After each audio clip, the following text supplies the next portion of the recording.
नमस्कार साथियों, मैं गिरिराज आप सभी साथियों का एक बार फिर से अपने YouTube चैनल गिरिराज मैथ्स पर एक बार फिर से स्वागत करता हूं। साथियों, जैसा कि आप सभी साथियों को पता होगा कि इस बार एसएससी सीजीएल का नोटिफिकेशन जारी हो चुका है और इस बार वैकेंसी भी भरमार तरीके से आ रही हैं। और ये वैकेंसी 20,000 वैकेंसी हैं प्लस में, यानी कि अभी 20,000 वैकेंसी टेंटेटिव दे रखी है और 20,000 से ऊपर ही इसकी वैकेंसी होंगी। एसएससी के इतिहास में पहली बार 20,000 वैकेंसी आने वाली है, क्योंकि 2015 के समथिंग 14-15 के समथिंग इसमें 15,000 वैकेंसी आई थी। उसके बाद 6-7 हज़ार वैकेंसी नॉर्मली हर साल आती रहती हैं, ठीक है। लेकिन इस बार 20,000 प्लस वैकेंसी आ रही हैं इस बार, ठीक है। यानी कि नोटिफिकेशन जारी हो चुका है, क्योंकि अमृत महोत्सव चल रहा है, इसलिए सरकारी जॉबों की भरमार इस साल देखने को मिल रही है।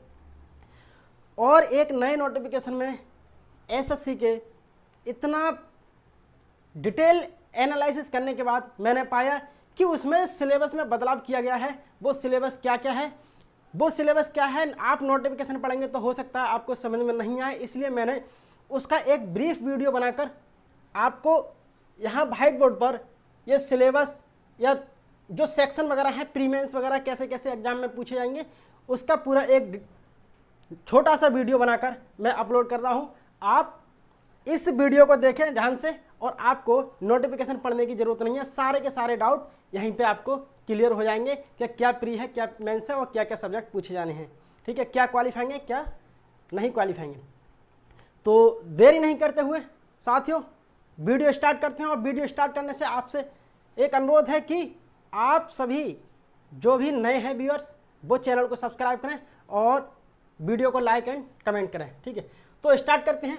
यह हमारा एसएससी सीजीएल का 17 दिसंबर को नोटिफिकेशन आया था। 17 सितंबर को इसका नोटिफिकेशन आया था और 17 सितंबर से 8 अक्टूबर तक इसकी फॉर्म भरने की डेट है, ठीक है। 100 रुपये की फीस है, आप भर सकते हैं जनरल ओबीसी के लिए। अब मैं बात करता हूं इसके सिलेबस पर। सिलेबस का है इसमें पहले जो हुआ करते थे प्री मेंस डिस्क्रिप्टिव और एक सीपीटी और एक टाइपिंग टेस्ट, यानी कि लगभग 4 या 5 फेस में इसकी परीक्षा होती थी। लेकिन इस बार पूरा उलट दिया है सिस्टम। और सिस्टम कैसे उलटा है देखो, प्री है, प्री होना ही है, प्री होना है, उसके बाद मेंस होना है, मेंस के बाद में बाकी जितनी भी प्रोसेस है, चाहे डिस्क्रिप्टिव सही चाहे सीपीटी सही, वो सारे के सारे कैंसिल कर दिए हैं। जी हाँ, प्री है, मेंस है, लेकिन डिस्क्रिप्टिव जो लिखित परीक्षा है, जो टायर 3 कहलाती है, वो अब नहीं होगी इस बार, ठीक है। और एक है सीपीटी जो कंप्यूटर प्रोफिशिएंसी टेस्ट होता है, जिस पर हमें मॉड्यूल बनाने होते हैं, वो भी सीपीटी नहीं होगा अब। तो अब केवल प्री और मेंस होगा और प्री मेंस के हिसाब से ही हमारा जॉब निर्धारित होगा, ठीक है। अब बात करते हैं प्री में क्या है। प्री में सिलेबस है रीजनिंग के 25 क्वेश्चन आएंगे, मैथ के 25 क्वेश्चन आएंगे, जीएस के 25 क्वेश्चन आएंगे और इंग्लिश के भी 25 क्वेश्चन आएंगे। यानी कि जो पिछली साल का पैटर्न था, जो प्रीवियस ईयर का पैटर्न था, लगातार वर्षों से चलता आ रहा था कि 25-25 क्वेश्चन आने हैं, 4 सेक्शन के 100 क्वेश्चन आएंगे, यानी कि टोटल क्वेश्चन हो गए 100। और टाइम मिलेगा हमें, टाइम मिलेगा 60 मिनट का। 60 मिनट में साथियों 100 क्वेश्चन करने हैं। और अभी तक जो है इसकी कट ऑफ लगती थी, अभी तक इसकी कट ऑफ लग के इसके नंबर जुड़ते थे मेंस में। और मेंस, प्री मेंस और डिस्क्रिप्टिव, और प्री मेंस और डिस्क्रिप्टिव, इन तीनों के नंबर जुड़कर एक हमारी ओवरऑल कट ऑफ डिसाइड होती थी। लेकिन इस बार प्री केवल जस्ट क्वालिफाइंग है। प्री क्या है? प्री केवल क्वालिफाइंग है। जी हाँ, प्री केवल क्वालिफाइंग है। अब इसके नंबर नहीं जुड़ेंगे, यानी कि पहले जो कट ऑफ 130 या 31 पर जाती थी और जिस बच्चे के 5-7 नंबर ज़्यादा भी होते थे तो वो मेंस की तैयारी नहीं करते थे, क्योंकि उन्हें पता है कि कम से कम प्री में 20 नंबर कम से कम ऊपर होने चाहिए, तभी हम मेंस की तैयारी करें, तभी जॉब मिलेगी। लेकिन इस साल ऐसा नहीं है, आप केवल 130 पे कट ऑफ जा रही है, तो आप 130 नंबर ले आओ, उसके बाद में मेंस की तैयारी पे लग जाओ और बस सिलेक्शन होगा तुम्हारा मेंस के अकॉर्डिंग। ठीक है, तो ये केवल जस्ट क्वालिफाइंग है प्री। अब मैं बात करता हूँ मेंस की। ठीक है, मेंस की बात करता हूँ। मेंस में आपके 3 सेक्शन बनाए हैं इन्होंने, 3 section, section first, section second और सेक्शन थर्ड। सेक्शन फर्स्ट में मैथ्स और रीजनिंग है, सेक्शन फर्स्ट में मैथ्स और रीजनिंग है। मैथ्स के आएंगे 30 क्वेश्चन और रीजनिंग के आएंगे 30 क्वेश्चन।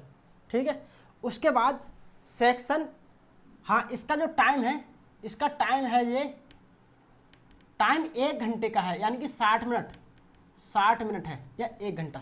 ये 1 घंटे में हमें 60 क्वेश्चन करने हैं। सेक्शन सेकंड, इसमें इंग्लिश है 45 क्वेश्चन, जीएस है 25 क्वेश्चन।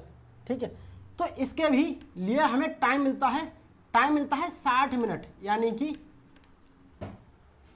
इसके लिए भी हमें मिलता है 60 मिनट। सही है, 45 और 25 कितना हो गया, 40 और 30 70, यानी कि 70 क्वेश्चन के लिए भी हमें 60 मिनट मिलता है। सही है, और यहाँ 60 क्वेश्चन के लिए 60 मिनट। अब हम बात करते हैं सेक्शन 3 की तरफ। सेक्शन 3 में एक नई चीज़ जोड़ी गई है, जो कि कंप्यूटर नॉलेज टेस्ट है। कंप्यूटर नॉलेज टेस्ट है, इसमें 20 क्वेश्चन आएंगे और इसके लिए टाइम मिलता है, इसके लिए जो टाइम मिलता है ये है 15 मिनट का, यानी कि 15 मिनट में मुझे 20 क्वेश्चन करने होंगे कंप्यूटर के।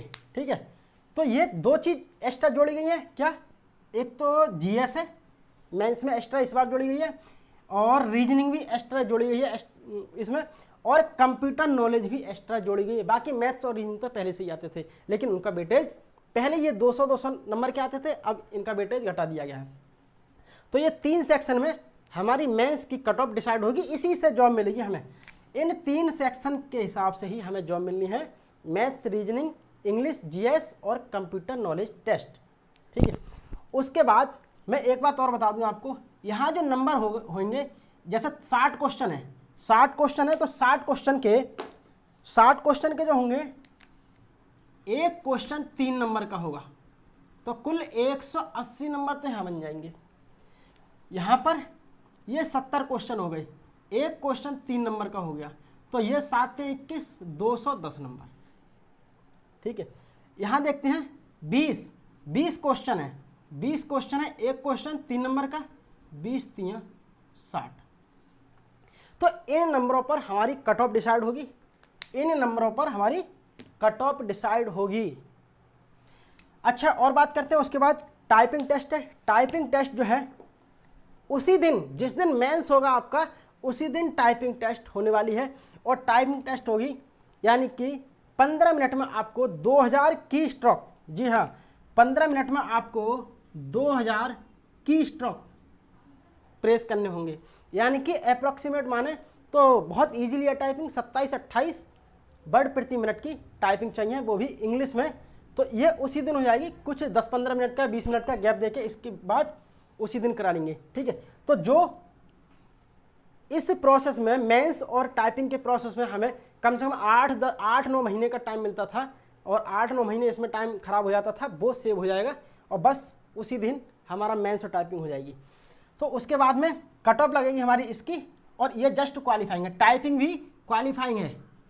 एक बार और सुने कि टाइपिंग भी क्वालिफाइंग है। ठीक है, टाइपिंग क्वालिफाई है, प्री क्वालिफाई है, केवल मेंस के आधार पर जॉब मिलेगी। बस यही है साथियों सिलेबस। अच्छा, एक बात और बताना भूल गया मैं, इसमें प्रत्येक सेक्शन में आपको क्वालिफाइंग नंबर लाने होंगे। जनरल के लिए 30%, जनरल के लिए 30%, और बाकी ओबीसी के लिए 25%। ठीक है, तो इस हिसाब से नंबर लाने पड़ेंगे प्रत्येक सेक्शन में। ये क्वालिफाइंग कर दिया है, इधर भी क्वालिफाइंग कर दिया है, यहाँ 33% आपको नंबर लाने होंगे, 33% प्रत्येक सेक्शन में। अगर मैथ में तुम्हारे 33% से कम रह गए नंबर, तो आप बिल्कुल और पूरी प्रोसेस से बाहर हो जाएंगे। ठीक है, तो 33% नंबर यहाँ पर चाहिए, यहाँ भी 33% चाहिए, यहाँ भी 33%, यहाँ भी 33%, यानी कि किसी भी सेक्शन को आप छोड़ नहीं सकते। प्रत्येक सेक्शन को एक सेक्शनल कट ऑफ में डिसाइड किया गया है कि आपको 33% नंबर लाने ही होंगे। सही है।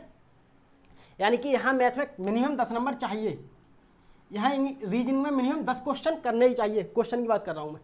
यहाँ 15 तियाँ यानी कि लगभग 17 क्वेश्चन आपको करने होंगे, और यहाँ 25 तियाँ 75, यहाँ लगभग आपको 8 से 9 क्वेश्चन आपको करने ही होंगे। ठीक है, तो ये हमारी सेक्शनल कट ऑफ है, लगभग 33% आपको यहाँ करना होगा। तो साथियों ये रहा सिलेबस। अगर आपको स्ट्रेटजी जाननी हो तो प्लीज़ वीडियो में बताएं कि आपको स्ट्रेटजी क्या जाननी है। प्री तो जस्ट क्वालिफाई है, लेकिन फिर भी मेहनत करनी पड़ेगी। जस्ट क्वालिफाई होने से ईजिली से क्रॉस नहीं होगा प्री। ठीक है, तो इसलिए अगर आपको कोई भी क्वेरी है और कोई भी अगर स्ट्रेटजी जानना चाहते हैं मैथ्स, रीजनिंग, जीएस या इंग्लिश की, तो प्लीज़ कमेंट कर पूछ सकते हैं और हमारी वीडियो को लाइक कर सकते हैं। थैंक यू आज, all the best, take care, bye bye.